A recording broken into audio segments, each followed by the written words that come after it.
Hello students, welcome to my channel Coding Skills for Children using Python programming language. Coding करना अब बच्चों का खेल है. Coding skills for children using Python के इस 27th लेक्चर में हम सीखेंगे फंक्शंस क्या होते हैं, फंक्शंस को कॉल कैसे करते हैं, फंक्शंस के एडवांटेजेस क्या हैं. फंक्शन कोड का ब्लॉक या ग्रुप होता है. इसको ग्रुप ऑफ इंस्ट्रक्शंस भी कहते हैं जो एक पर्टिकुलर काम को अंजाम देता है. फंक्शन को हम कुछ डेटा पास करते हैं. इस डेटा को पैरामीटर्स कहते हैं. बदले में फंक्शन हमें कुछ रिजल्ट रिटर्न करता है. फंक्शन के दो हिस्से होते हैं.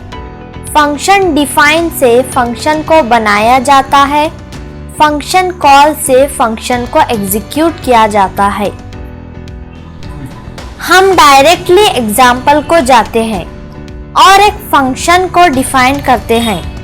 Hash example for function define. मान लो हम एक फंक्शन बनाते हैं जो 3 नंबरों का एवरेज देता है. def ये कीवर्ड है फंक्शन डिफाइन करने के लिए. def के बाद में फंक्शन का नाम जो हम बनाने वाले हैं, ये फंक्शन एवरेज फाइंड आउट करता है. इसीलिए हम इसको नाम देते हैं avg. आप कोई भी नाम दे सकते हैं, लेकिन याद रहे ये एक आइडेंटिफायर है. इसलिए आइडेंटिफायर के रूल्स को फॉलो करना पड़ेगा जो हम पिछले लेक्चर में बता चुके हैं. इसके बाद पैरेंथेसिस में हम पैरामीटर्स को एक्सेप्ट करने के लिए 3 वेरिएबल्स लेते हैं, n1, n2 और n3 कोलन. Press enter. अब यहाँ हम जो लिखेंगे वो फंक्शन की बॉडी है. जब फंक्शन कॉल होता है, ये ग्रुप ऑफ इंस्ट्रक्शंस एग्जीक्यूट होते हैं. टाइप करते हैं return into bracket n1 plus n2 plus n3 divided by 3.0.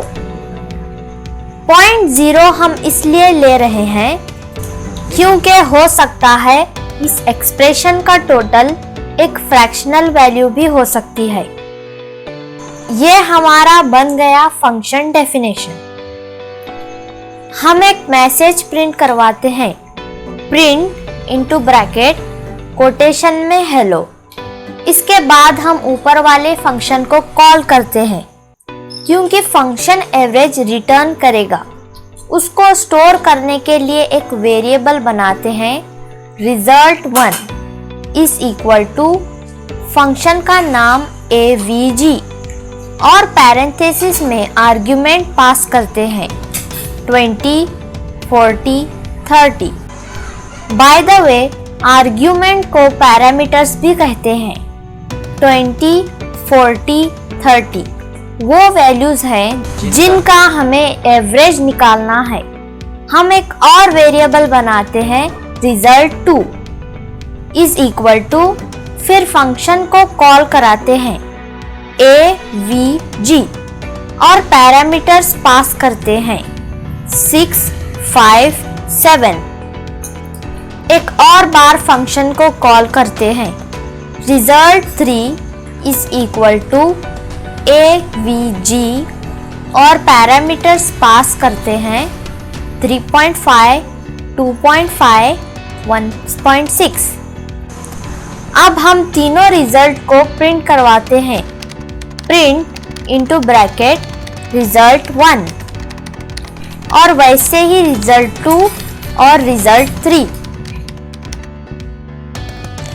अगर आपने अभी तक हमारे channel coding skills for children using Python को सब्सक्राइब नहीं किया तो हम रिक्वेस्ट करते हैं आपसे कि हमारे चैनल को ज़्यादा से ज़्यादा शेयर, लाइक और सब्सक्राइब करें। लिंक डिस्क्रिप्शन में है। Thank you very much. चलिए आगे बढ़ते हैं। ओके, ये 2 लाइन फंक्शन डेफिनेशन के हैं। यहाँ नीचे हमने फंक्शन को कॉल किया। हम फंक्शन को 3 बार कॉल कर रहे हैं और हर बार 3 डिफरेंट वैल्यूज पास कर रहे हैं जिनका हमें एवरेज चाहिए और लास्ट में तीनों के एवरेज को प्रिंट करवाते हैं। आइए सेव करते हैं और रन करते हैं। इस फाइल को और आउटपुट को साइड बाय साइड रखकर समझने की कोशिश करते हैं। हम देख सकते हैं हेलो के बाद 3 एवरेजेस प्रिंट हुए। पहला स्टेटमेंट जो एग्जीक्यूट होगा वो है ये प्रिंट हेलो। फिर उसके बाद ये वाला फंक्शन कॉल हुआ। कंट्रोल एवीजी डेफिनेशन में गया। n1 को असाइन हुआ 20, n2 को 40 और n3 को 30। ये तीनों प्लस हुए और टोटल होगा 90 और 3 से डिवाइड हुआ। रिटर्न जो 30.0 है वो वापस मिला रिजल्ट 1 को। कंट्रोल अब ये दूसरा एवीजी फंक्शन को कॉल किया। अब वैल्यू 6, 5, 7 पास हुए। तीनों का एडिशन 18 डिवाइड हुआ 3 से। आंसर आया 6। जो कॉलिंग स्टेटमेंट है रिजल्ट 2 उसे मिला 6। वैसे ही तीसरे वाला स्टेटमेंट भी एवीजी फंक्शन को कॉल कर रहा है। इसकी रिटर्न वैल्यू 2.5 असाइन हुई रिजल्ट 3 को। अब ये तीनों variables result 1, result 2, result 3 print हुए। ये हमने देखा फंक्शन को कैसे डिफाइन करते हैं और कैसे कॉल करते हैं। लेकिन ये काम तो फंक्शन के विदाउट भी हो सकता था। फिर फंक्शन की क्या ज़रूरत? हमारी एग्जाम्पल में हमने एवरेज एवीजी फंक्शन को 3 बार कॉल किया। ये एक छोटी सी एग्जाम्पल है। एवीजी फंक्शन की बॉडी में सिंगल लाइन है।